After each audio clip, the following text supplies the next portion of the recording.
The Utah Hockey Club keeps hanging around in the playoff race. They're not going to go away quietly. Robyn Leano of Locked On Utah HC joins us to talk about that and what it'll take to get into the postseason.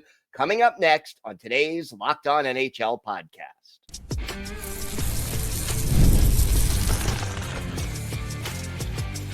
You're Locked On NHL, your daily podcast on the National Hockey League.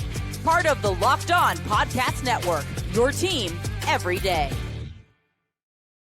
Gil Martin here, and welcome everybody to the Monday edition of the Locked On NHL podcast, part of the Locked On Podcast Network, your team every day. I want to thank everyone who makes Locked On NHL your first listen every day. Don't forget to subscribe on YouTube or wherever you listen to podcasts so you get new episodes as soon as they drop.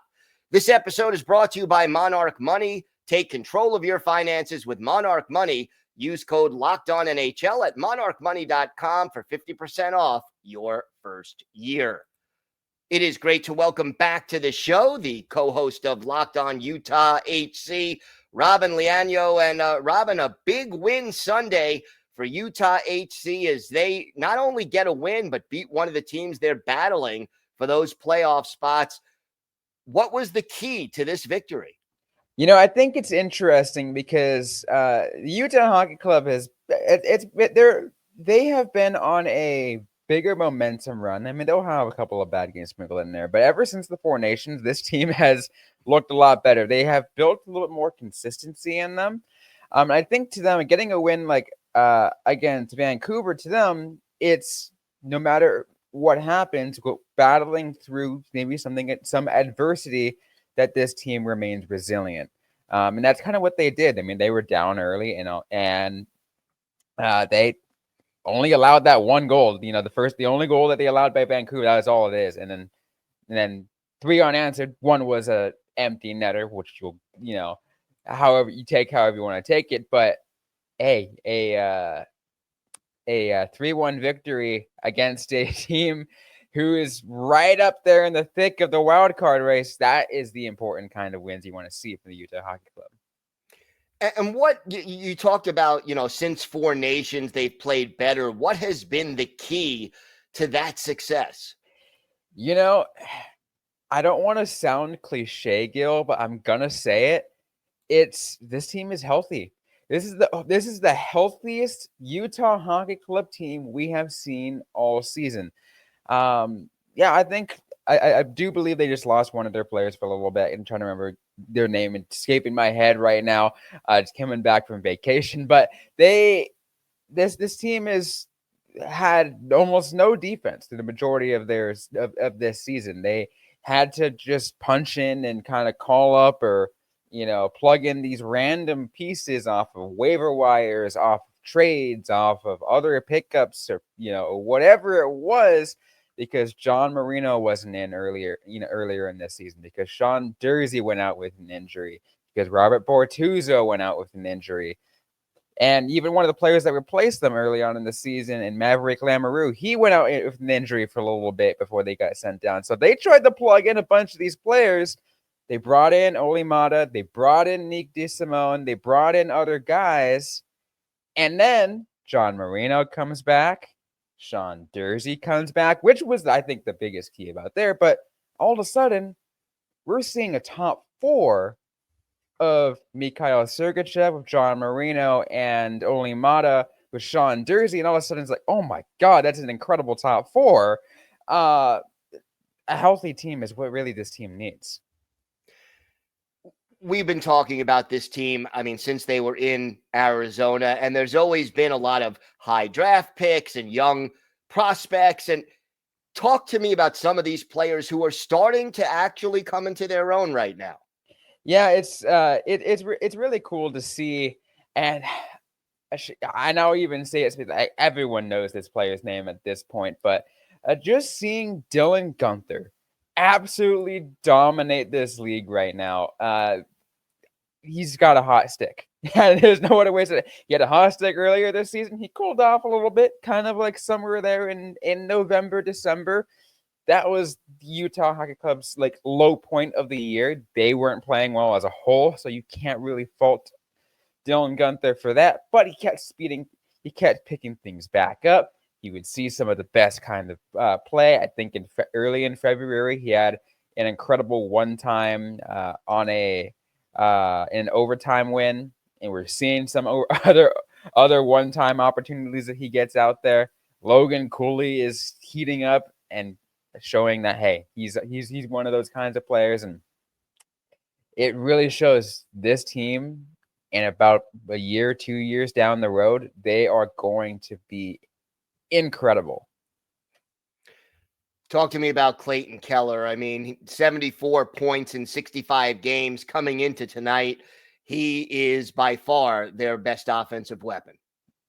Yeah, it's really interesting because Keller had, over the course of the season, no doubt about it, has been the best offensive player, as you mentioned, on this team, but he had a couple of dry periods.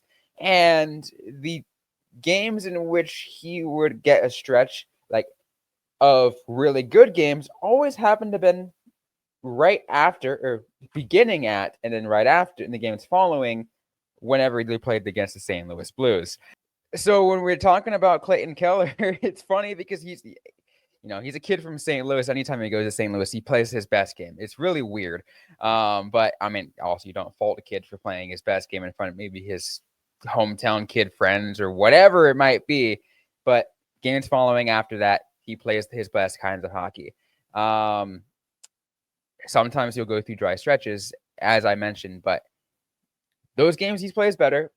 He's been getting better since then, and I feel like the other aspect of our ad, Gil, is the since Four Nations, because there's probably a chip on his shoulder for being snubbed out of the Four Nations roster, which I feel like a lot of other American hockey fans, whether they're an Arizona or Utah hockey fan or wherever they're from, or St. Louis, most people can agree that was probably one of the biggest snubs out of that roster.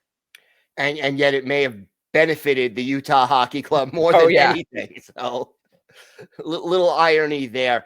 What are the keys for Utah HC to stay in the playoff race and maybe even make the playoffs this year? I think to them, it's just take each game, treat them like a playoff game, each game like a playoff game one. And I know that sounds cliche, but again, a lot of things I say right now are cliche, but hey, at this point, you got to buy into it, right? You're going to buy into what they're trying to sell. And I think that too, this team can't lose confidence. They're riding on an incredible amount of confidence right now, and it seems that they're building it. And the most confident team I've seen in a long time. They need to keep that going because I've seen games in which this team is consistently inconsistent.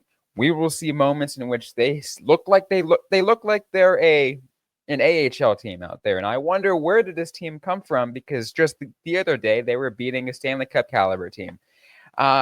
So they need to keep the confidence up and keep the consistency, because at this point in the season, it's only heating up. And they're going up against consistently playoff level teams for this final stretch. They want to get in. They need to get those wins, not just get those 2 points, but they need to do it convincingly. They needed to do it in regulation, because that's what matters. Yeah, those 3-point games are a killer to come down the stretch, no question. How big of an impact has this move made for this franchise? It's been incredible.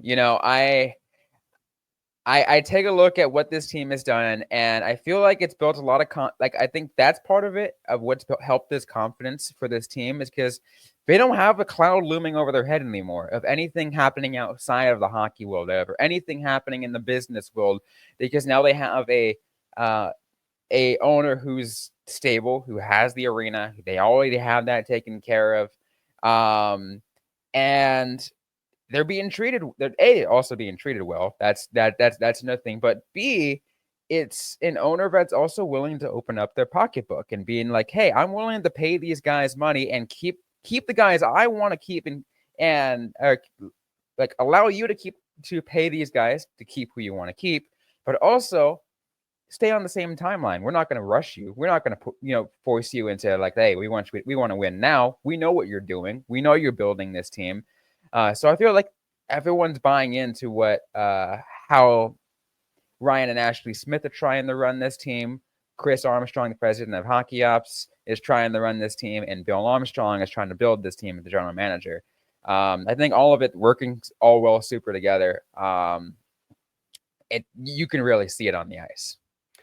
All right, going to be an exciting finish to this season. Robyn, why don't you tell our viewers and our listeners where they could find the podcast and where they could find you and your co-host on social media?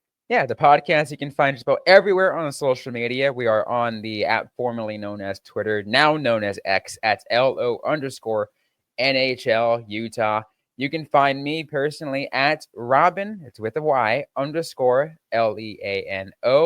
I'm also on Blue Sky at Robyn Nice Time. You can find Tom Callahan, my co-host. He is on X occasionally, very seldomly, but he's at Callahan on air. He is mostly on Blue Sky. You can follow him at Tom Talks. All right, Robyn, thank you so much. Of course. Today's episode is brought to you by Monarch Money. Ever check your bank account and wonder, where did all my money go? Well, between dining out, online shopping, and entertainment, it's easy to lose track. That's where Monarch Money comes in, your personal CFO, giving you full visibility and control over your finances. Monarch Money isn't just a budgeting app, it's a complete financial command center. You can track all your accounts, investments, and spending in one place so you can stop managing your money and start building wealth.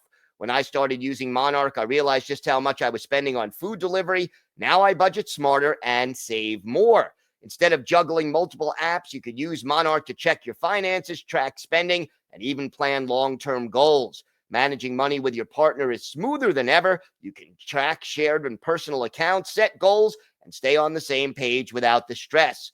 Take control of your finances with Monarch Money. Use code LOCKEDONNHL at monarchmoney.com for 50% off your first year. That's monarchmoney.com, code LOCKEDONNHL for half off your first year.